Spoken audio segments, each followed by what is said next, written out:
मुझे उम्मीद है कि आप सभी अच्छे होंगे। आज हम लेकर आए हैं क्लास 9 चैप्टर 1 हमारे आसपास के पदार्थ। तो मैं हूं कृष्ण यादव फ्रॉम नया अकेडमी, जहां पर आप पढ़ सकते हैं biology, chemistry class 9, 10th, 11, 12th, वो भी एब्सोल्युटली फ्री। तो तैयार हैं आप लोग? चलिए स्टार्ट करते हैं।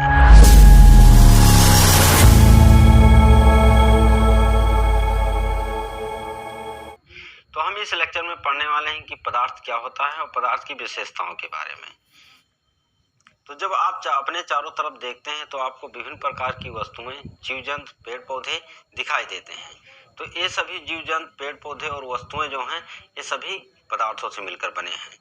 तो चलिए समझते हैं कि पदार्थ क्या होता है। वह सभी वस्तुएं जिनका कुछ द्रव्यमान होता है और कुछ स्थान घेरती हैं, उन्हें पदार्थ कहते हैं। जैसे हमारे पास एक हैमर है, यानी कि हथौड़ा है, इसका कुछ द्रव्यमान है और यह कुछ स्थान घेर रहा है, तो ये क्या है? एक पदार्थ है। जैसे हम मनुष्य की बात करें, यानी कि अपनी बात करें, तो हमारा भी कुछ स्थान है, कुछ स्थान घेरते हैं और हमारा कुछ वेट है, यानी कि कुछ द्रव्यमान है, तो हम भी क्या है? एक पदार्थ हैं। पदार्थ का मतलब चाहे वो जीव हो, चाहे निर्जीव हो या सजीव हो, कोई भी हो, वो सभी पदार्थों से मिलकर बने हैं, तो पदार्थ ही कहेंगे अभी यहाँ पे। सभी पदार्थ जो होते हैं ये छोटे छोटे कणों से मिलकर बने होते हैं और पदार्थ के कण इतने छोटे होते हैं जिनकी हम कल्पना नहीं कर सकते। जिसे एक उदाहरण के तौर पे हम लोग समझते हैं। आप अपने घर पे ये एक्सपेरिमेंट कर सकते हैं। जैसे एक गिलास पानी लीजिए और उस गिलास में थोड़ा सा रंग डाल दीजिए। रंग डालने के बाद उसको हिला दीजिए। आप देखेंगे कि कुछ समय के बाद पानी एकदम से रंगीन हो चुका है। अब ये पानी रंगीन क्यों हुआ, इसका क्या कारण है? तो इसका ये कारण है कि पानी के कणों के बीच जो है, ये रंग के थोड़ा सा रंग जो डाले हैं हम, इसके रंग के कण जो हैं पानी के जितने कण हैं उतने कणों में विभाजित होकर और उन कणों के बीच रिक्त स्थान है वहां पे जाके बैठ गया, इसलिए पानी जो है रंगीन दिखाई देता है। अब हम समझते हैं कि पदार्थ के कणों की क्या विशेषता है। तो पदार्थ के कणों की विशेषताओं के बारे में समझते हैं। तो पदार्थ के कणों की पहली विशेषता है कि पदार्थ के कणों के बीच रिक्त स्थान होता है। अभी पदार्थ के कणों के बीच रिक्त स्थान होता है, ये कैसे हमको पता चलेगा? तो इसको पता करने के लिए ये भी आप एक एक्सपेरिमेंट अपने घर पे कर सकते हैं। आप एक गिलास पानी लीजिए और उस पानी में थोड़ा सा चीनी डाल दीजिए। चीनी डालने के बाद आप चीनी को, यानी पानी को चीनी में मिक्स करिए, हिलाइए पानी को। आप कुछ समय के बाद देखेंगे चीनी जो है पानी में एकदम पूर्ण रूप से घुल चुका है, यानी कि अब चीनी के कण नहीं दिखाई दे रहे हैं। तो ये पानी चीनी के कण गए कहाँ?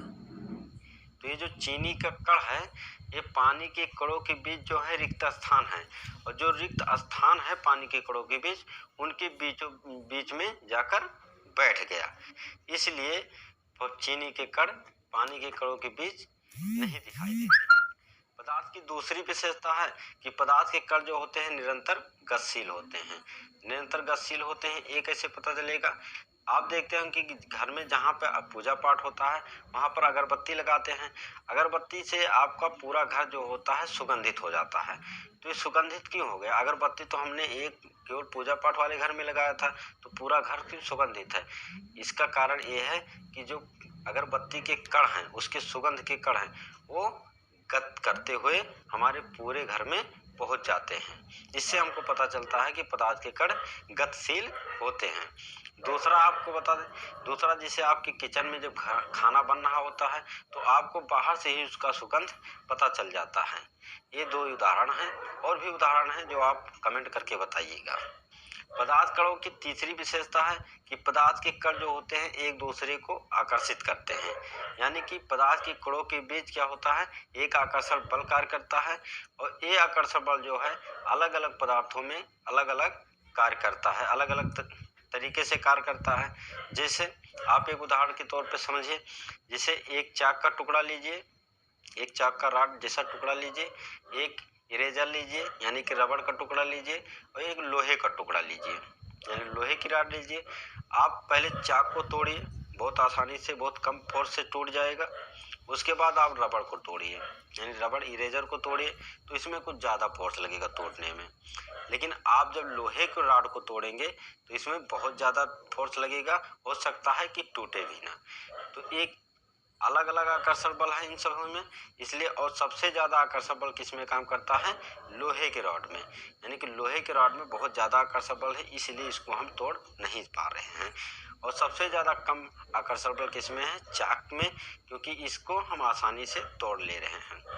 और अगर अलग पदार्थों की बात करें तो सॉलिड की बात होगी, यानी ठोस की। अगर हम द्रव की बात करें तो द्रव में देखिए, जो पानी होता है उसमें हम अंदर उसमें तैर भी सकते हैं। तो पानी के कणों के बीच अगर रिक्त स्थान नहीं होता तो उस पानी के अंदर हम तैर नहीं सकते थे। कैसे? सॉलिड के अंदर आप जा सकते हैं, यानी कि कोई दीवार है तो दीवार को पार कर सकते हैं, नहीं कर सकते तो पानी को इस पार से उस पार कैसे जा सकते हैं? यानी कि उनके बीच रिक्त स्थान है, इसलिए हम जा सकते हैं। अगर गैस की बात करें तो गैस में तो बहुत ज़्यादा रिक्त स्थान होता है, जिसे हम लोग वैसे वायुमंडल में है तो वायुमंडल में चलते हैं, कुछ फोर्स नहीं लगता, लेकिन पानी में देखिए रिक्त स्थान उससे कम होता है। इन पदार्थ की अवस्थाओं के बारे में, यानी ठोस, द्रव, गैस के बारे में हम नेक्स्ट लेक्चर में पढ़ेंगे।